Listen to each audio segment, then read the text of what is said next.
Vigil, Ante, and the Vigilante Antics by BelleAmant. Read by Oakshadow5. Chapter 38. Victory. Izuku Midoriya was 4 years old when he lost everything. Izuku Midoriya was 4 years old when his life was torn apart, ripped to shreds, with the scraps being tossed into an open fire to burn into ashes. Izuku Midoriya was 4 years old when he took his life into his own hands, for better or for worse. Izuku Midoriya was 4 years old when he met Hitoshi Shinzo, when he rose from those ashes to start anew. Izuku Midoriya was 8 when he started making gadgets, 9 when he started selling them, 10 when he became a vigilante, 11 when he first started getting chased, 13 when he left the orphanage, and 15 when he got caught. Izuku Midoriya is 15 years old, and he is about to face his best friend, his dearest companion and partner in life, for the first place spot in the sports festival. He's never felt so free. "You ready for this, Toshi?" Izuku asks as they walk out of the waiting room. Not their own, separate ones, but the very same room. Even when against each other, they still are together every step of the way. "Let's give them a show," Hitoshi says, and Izuku nods. They walk into the arena side by side. The crowd goes wild as Yamada's voice rings through the air, proclaiming, "Look at this sportsmanship! Midoriya and Shinzo walk into the ring together!"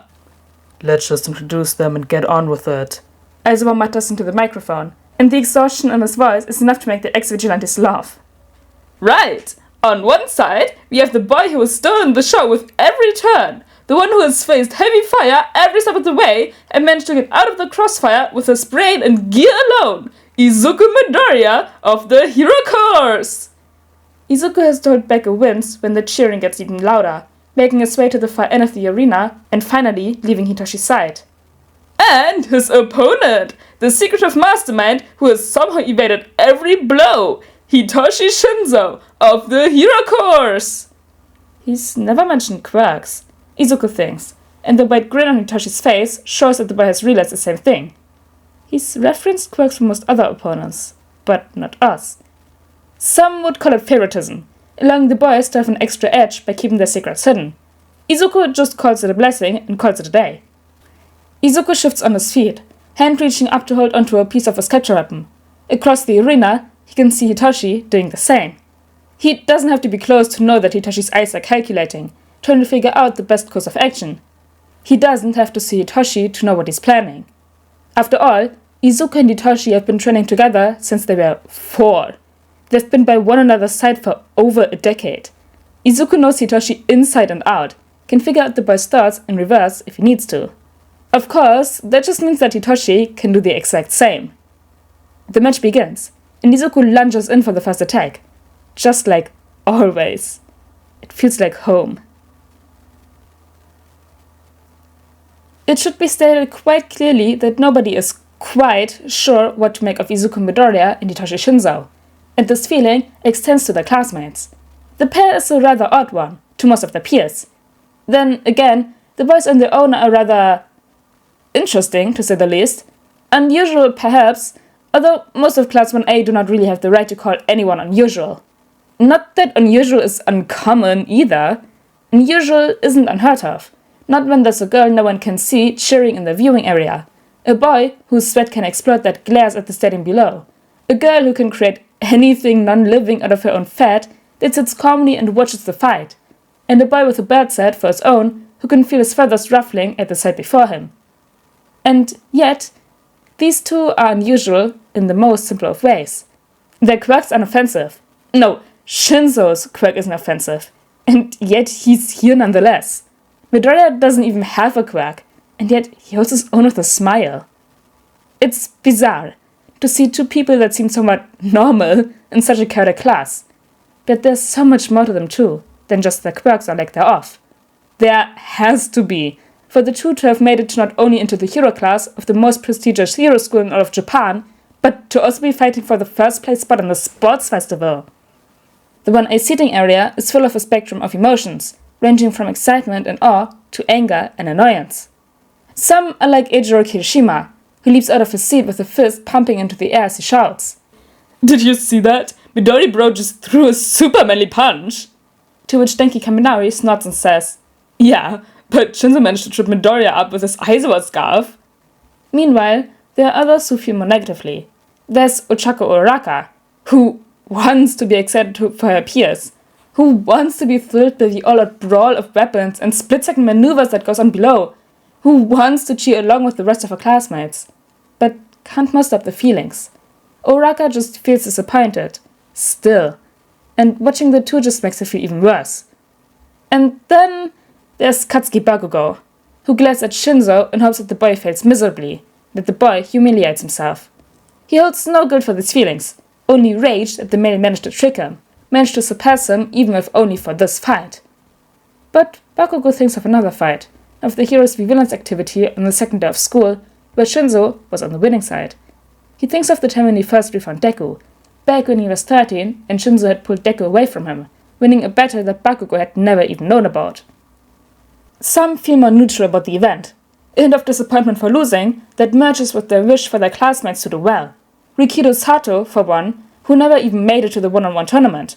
Momoya Arozu, who had been defeated in less than a minute by Fumikage Tokuyami. And then there are some who are simply not there to feel at all. Namely, one Tenya Ida, who's raced into the hospital, having received a phone call from his mother, informing him that his older brother was admitted there after being attacked by the hero killer, Stain. But of the 17 students remaining in the 1A seating area, not one of them is quite sure when to be surprised and when to expect the moves that the boys pull out. Not one of them are able to fully comprehend the fight that goes on in the arena below, where Midoriya and Shinzo perform their own little dance, leaping and twirling and weaving around one another while trying to win. It's impossible to read the boys, when the duo is being forced to fight not with, but against each other. It's almost magical how they seem to know each other's every move, while their peers can only watch on with anticipation. For a moment, it seems as if the fight will end in a draw, as each boy pulls out gadget after gadget, uses weapon after weapon. They're so close to one another, emotionally, mentally, and physically. So it's understandable to assume such a thing. But then, one pulls ahead of the other, is the slightest bit faster, and manages to subdue the other. Izuku Midoriya defeats Hitoshi Shinzo, and nobody is quite sure how to react. But when the crowd cheers, they join in. Because that is something that they can understand, even if they cannot quite understand their peers below. Perhaps, one day, they will. Until then, the story continues onwards. When the podium rises, Izuku feels like he's dreaming. There's no other way to explain how he's here, standing at the very top, the crowd cheering for him, for his victory. There's no other way to explain how a quackless kid can stand above a boy with a fire and ice quack, a boy with the ability to create explosions in his hands, a boy who can brainwash others. There's no other way to explain how he, Izuku Midoriya, quackless ex-vigilante, has won the UA Sports Festival. But then, Hitoshi is reaching out, taking his hand from the second place spot, and squeezing it, and Izuku grounds himself with the sensation. And he can't help the happy tears that form in his eyes, can't help the shaky smile that climbs up his face. All Might, comes up to the podium, 4 medals on his grasp.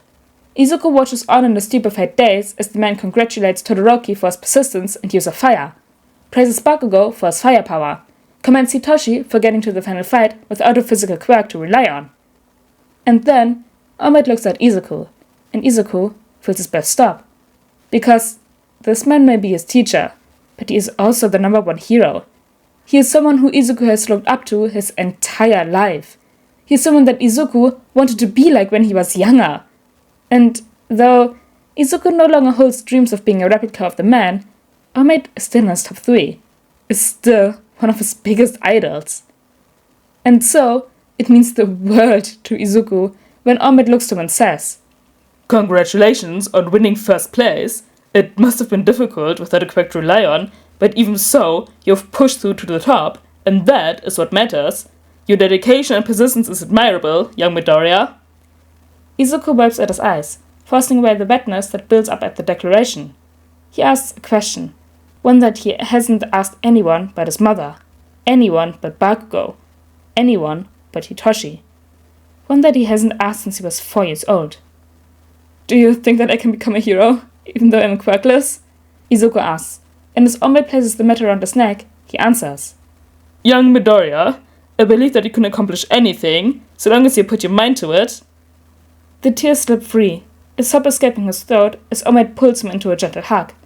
And then, Omid calls for a final cheer for the victors, and Izuku raises his fist into the symbol of peace's victory pose, and the crowd roars, leaving Izuku's ears ringing as he cries from relief and pure, untethered joy.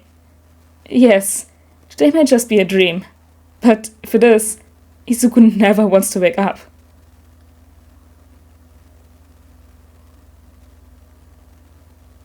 Oh my gosh, that last part. I'm almost crying. But anyways, guys, I hope you all enjoyed chapter 38 of Vigil, Ante and the Vigilante Antics, and I'll see you all next time. Bye!